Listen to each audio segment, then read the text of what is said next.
Hi there, Dale from Challengers Comics here to talk to you all about the books for the week of Wednesday, January 8th, starting with the DC Comics Style Guide reproduction from Standards Manual. This is a new hardcover reproduction of the 1982 Jose Luis Garcia Lopez drawn DC Comics Style Guide. This is the internal materials that DC had to define their characters to other artists, to licensees, you name it. This is like the Bible, basically, for how DC thought their character should look in 1982. It's amazing. It's Jose Luis Garcia Lopez at the peak of his powers. A hell of a thing to have. Never thought they'd reproduce it. We only have a couple. This, if you're a longtime DC fan, is huge. Definitely something to own. Moving on to comic books, we're going to do this pretty quickly. Absolute Batman #4. This is a fill-in issue by Gabriel Hernandez Walta on art. Still Scott Snyder writing it. This flashes back a little bit to give us a little more information about how Absolute Batman, how his origin worked. Kind of the Absolute Batman year one, more or less. Killer issue. Aquaman #1. This is a new DC comic series. Jeremy Adams, John Timms, Jeremy Adams, who was doing, Green Lantern, I want to say. I think it was Green Lantern. Maybe it was Flash. No, it's Green Lantern. Really good straight-ahead Aquaman stuff. Has some new powers, some water-based powers. Surprisingly, he's Aquaman. And a new threat to deal with. Great jumping-on point if you are looking for some good DC Comics superhero stuff. It, of course, has a few different covers. New issue of Batman Dark Patterns, new battle action. Brave and the Bold reprint. This is one of the early Justice League adventures. Facsimile edition. Copra's back with Death of Copra. Daredevil Unleash Hell. This is the next Red Band miniseries following the Elektra Daredevil character. Again, a few variants. EC expands their line with EC Cruel Kingdom. This is their first kind of fantasy-oriented horror series. Fantastic Four #1 Facsimile Edition, new printing. Other stuff. Oh my gosh, it's Lucky Devils #1. By far the comic book of the week. Maybe the month, maybe the year. It's the start of a brand new miniseries by the 8 Billion Genies team of Charles Browne. Jesus Christ. I'm not starting this over. Charles Soule and Ryan Browne, who are both going to be here on Saturday, January 11th, for a signing in the afternoon. So if you pick up your copy of Lucky Devils #1, which we have a whole bunch, keep your receipt, bring it back on Saturday, January 11th for the signing. Get it signed, get it scribbled on. Make sure you read it ahead of time so you can tell Charles and Ryan how awesome it is because it's so good. If you liked 8 Billion Genies, this is thankfully not doing the exact same thing again, but just showing you why these two creators are so good together.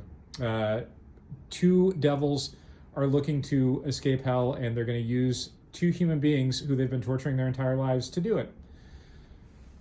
Magic. It's a new ongoing series featuring Magic, a whole bunch of variant covers, more of like a spooky X-Men book, other comic books, new champions. This is taking all of the characters that were created on those variant covers, I don't know, a year ago maybe, where it was all new sidekick versions of Marvel characters that never had sidekicks, and now they're all in a book together.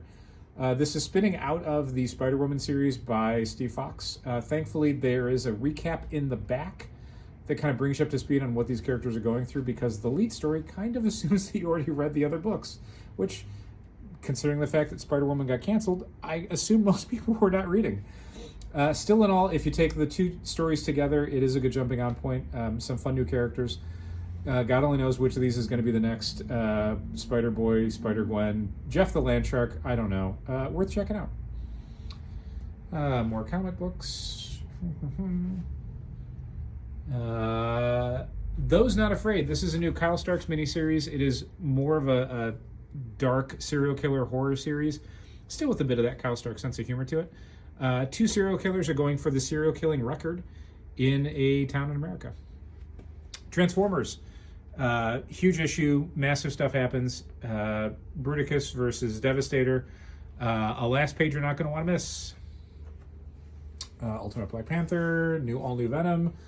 Two different What If comics. What If Galactus transformed Gambit, and I swear to God, this is not a variant cover to the other issue. This is its own separate comic. What If Mickey and Friends Became the Fantastic Four? to make newspaper editors across the country pretty happy. We've got a what, we've got a when,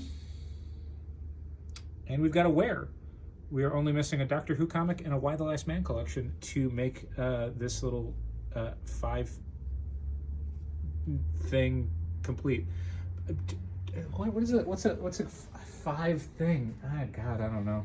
It's really got away from me. I'm glad no one's watching at this point in the video. When I Lay My Vengeance Upon Thee is a new spooky boom book. Great art by Jacob Rebelka. Wolverine's new. Uncanny X-Men, which wraps up both the Chris Russo connecting variants and the Radon Gray Malkin 4-part story. I read them all. What else? A bunch of little golden books, a whole bunch of kids books, some cool collections of classic material, and a bunch of manga. That is the week. It is, we're kind of in a back to normal sort of week. January 8th, decent amount of stuff, not too much, not too little. Thankfully, big launches in almost every genre that you'd want to read, and some great returning favorites. We hope to see you this week, either Wednesday, January 8th, when all these are on sale, or Saturday, January 11th, when you can meet Charles Soule and Ryan Browne. I almost did it again. Thanks for watching. Keep reading comics.